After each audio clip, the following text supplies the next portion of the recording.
এইটুকুই বলবো, ভাগ্যটি আমারও বিশ্বাসের সিনেমা। আমি খুব বিশ্বাস করেছিলাম যে আই থিঙ্ক আমি ভাগ্যটিতে অ্যাক্ট করবো। অনেক কিছু আমার অডিশন থেকে পালিয়ে যাওয়া, তারপরে আবার বেরোতে আনা, তারপরে সিলেকশন হওয়া।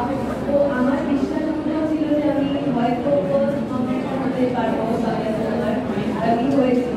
তখন মনে হয় যখন তোমরা বিশ্বাস করাটা তোমরা নতুন করে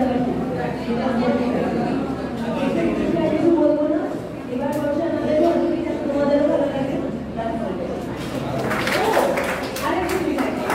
আমরা তোমার সবার সঙ্গে সেলফি তুলতে চাই। আর যখন এই স্লোগানটা বলবো এবার বর্ষায়, তোমরা প্লিজ বলো আমাদের ঘর